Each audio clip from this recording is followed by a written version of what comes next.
यीशु हेबे तुम साथी, दूर हेब भय भ्रांति। से तो जगतर ज्योति, अंधकार हेब इति।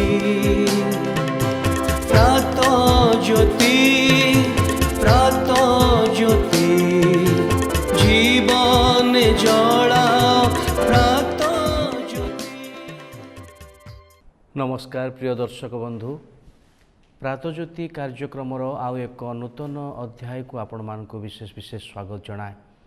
ईश्वरंकर अनुग्रह आम प्रचुर हेबारु आम आउ एक नूतन सकाळ देखिया सुजोग पाइचु एवं यही प्रातज्योति कार्यक्रम द्वारा ईश्वरंक वाक्यरु भिन्न भिन्न विषय आपण मानक निकट में पहुँचार प्रयास आम मैंने जारी रखीचु। आपण मानकर विशेष मतामत गुड़िक आम मानक आहुरी प्रेरणा जोगाए जे आपण मानक यही प्रकार कार्यक्रम प्रस्तुत करने एवं आपण मानक निकट में ताहा प्रसारण करने। ईश्वर आम को अनुग्रह करिथिबारु आज सकाळ निमंते ईश्वर को धन्यवाद दे यही कार्यक्रम को आम आरंभ करुचु। आजिर कार्यक्रम विशेष करी युवा युवती मानकर संपर्कित। युवा युवती मानकर जीवन रे अनेक प्रकार घटना घटे, अनेक प्रकार निष्पत्ति निया जाए। आजिर आलोचना इच्छा शक्ति, द विल पावर।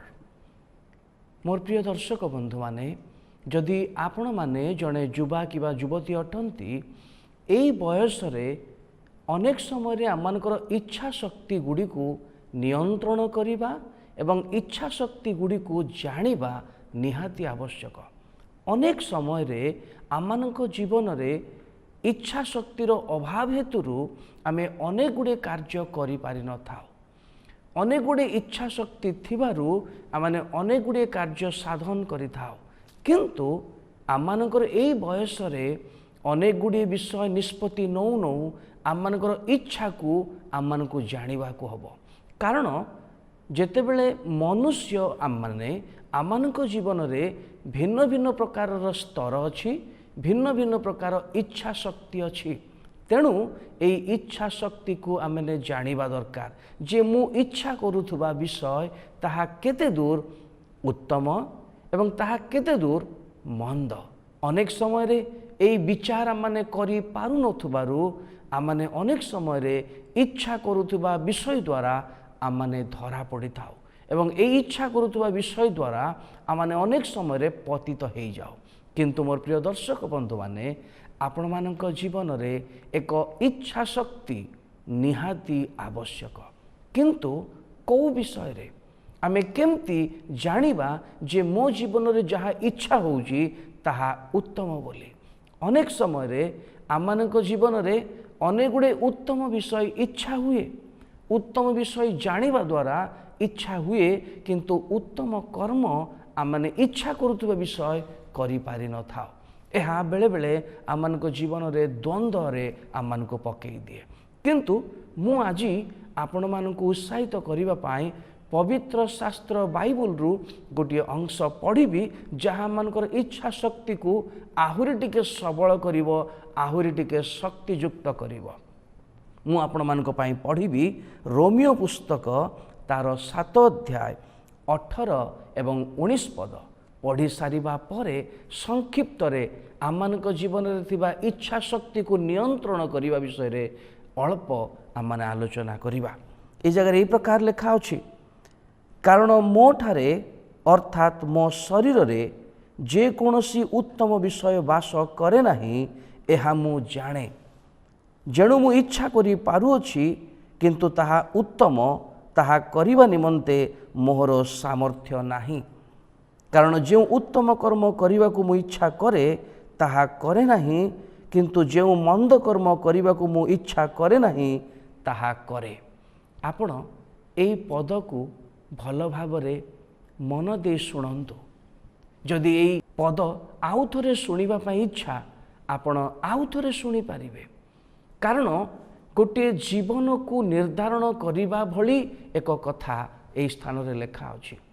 साधु पाउल এই জায়গায় সে এক সুন্দর বিষয় লিখিଛନ୍ତି। সে লিখিଛନ୍ତି কারণ যে উত্তম কর্ম କରିବାକୁ ମୁଁ ଇଚ୍ଛା କରେ ତାହା କରେ ନାହିଁ, କିନ୍ତୁ ଯେଉଁ ମନ୍ଦ କର୍ମ କରିବାକୁ ଇଚ୍ଛା କରେ ନାହିଁ ତାହା କରେ। ଧ୍ୟାନ ଦେଇ ଶୁଣନ୍ତୁ, ଉତ୍ତମ କର୍ମ କରିବାର ଇଚ୍ଛା ଅଛି କିନ୍ତୁ ଉତ୍ତମ କର୍ମ କରିପାରୁନାହୁଁ, ଏବଂ ଯେଉଁ ମନ୍ଦ କର୍ମ କରିବାର ଇଚ୍ଛା ନାହିଁ ସେହି ମନ୍ଦ କର୍ମ ହିଁ ଆମମାନେ କରୁ। ଆଜିର ଆଲୋଚନା ଇଚ୍ଛା ଶକ୍ତି। ପ୍ରତ୍ୟେକ ମନୁଷ୍ୟ ପାଖରେ କିଛି ନା କିଛି ଇଚ୍ଛା ଶକ୍ତି ଅଛି। ତାହା ଦୃଢ଼ ଭାବରେ ହେଇପାରେ, ତାହା କମ୍ ପରିମାଣର ହେଇପାରେ, କିନ୍ତୁ ଇଚ୍ଛା ଶକ୍ତି ଅଛି। ଏହି ଜାଗାରେ ଗୋଟେ ସରଳ ଭାବରେ ଆମମାନଙ୍କୁ କୁହାଯାଉଛି ଉତ୍ତମ କର୍ମ କରିବା ପାଇଁ ଇଚ୍ଛା କରୁଅଛୁ କିନ୍ତୁ କରିପାରୁନାହୁଁ। ଏହା ଆମମାନଙ୍କର ଇଚ୍ଛା ଶକ୍ତିକୁ କାର୍ଯ୍ୟରେ ପରିଣତ କରିବା ପାଇଁ ଯେଉଁ ପ୍ରକ୍ରିୟା ଆବଶ୍ୟକ ସେହି ପ୍ରକ୍ରିୟା ବେଳେ ଆମେ ବିଫଳ ହେଇଯାଉ। ଇଚ୍ଛା ଶକ୍ତି ଅଛି ଉତ୍ତମ କର୍ମ କରିବା ପାଇଁ, କିନ୍ତୁ ମୁଁ ଯାହା ଇଚ୍ଛା କରୁଛି ତାହା କରିପାରୁନାହିଁ, କିନ୍ତୁ ଯାହା ମୁଁ ଇଚ୍ଛା କରୁନାହିଁ ତାହା ହିଁ ମୁଁ କରୁଛି। ହୁଏତ ଆପଣଙ୍କ ଜୀବନରେ ଯଦି ଆପଣ ଜଣେ ଯୁବା ଏବଂ ଯୁବତୀ ଅଟନ୍ତି, ହୁଏତ ଆପଣଙ୍କ ଜୀବନରେ କୌଣସି ଏକ ନିଶା ସେବନର ଅଭ୍ୟାସ ଆପଣଙ୍କର ଥାଇପାରେ। ମନ ଦେଇ ଭାବି ଦେଖନ୍ତୁ, ଆପଣଙ୍କର ଇଚ୍ଛା ହେଉନଥିବ କରିବା ପାଇଁ, କିନ୍ତୁ ଇଚ୍ଛା କରୁନଥିବା ବିଷୟ ଆପଣ ବାଧ୍ୟ ହେଉଛନ୍ତି କରିବା ପାଇଁ। ଯାହା ଇଚ୍ଛା କରୁନାହାନ୍ତି ତାହା ହିଁ କରୁଛନ୍ତି। ଯଦି ଆପଣଙ୍କର ଅନ୍ୟ କୌଣସି ଏକ ମନ୍ଦ ଅଭ୍ୟାସ ଅଛି, ହୁଏତ ବ୍ୟଭିଚାର କୌଣସି ଏକ କାର୍ଯ୍ୟରେ ଆପଣ ଲିପ୍ତ ହେଇଯାଇଛନ୍ତି, ହୁଏତ ଆପଣ ଚାହୁଁନାହାନ୍ତି ତାହା କରିବା ପାଇଁ, କିନ୍ତୁ ଆପଣ ତାହା ହିଁ କରୁଛନ୍ତି ଯାହା ଇଚ୍ଛା କରୁନାହାନ୍ତି। ଈଶ୍ୱରଙ୍କର ବାକ୍ୟ ଆମମାନଙ୍କୁ ଏହି ସମୟରେ ଇଚ୍ଛା ଶକ୍ତିକୁ ବ୍ୟବହାର କରିବା ବିଷୟରେ ଆମମାନଙ୍କୁ ଶିକ୍ଷା ଦିଏ। ଏହି ଇଚ୍ଛା ଶକ୍ତିକୁ ନିୟନ୍ତ୍ରଣ କରିବା ପାଇଁ ଆଜି ହିଁ ଯତ୍ନବାନ ହୁଅନ୍ତୁ।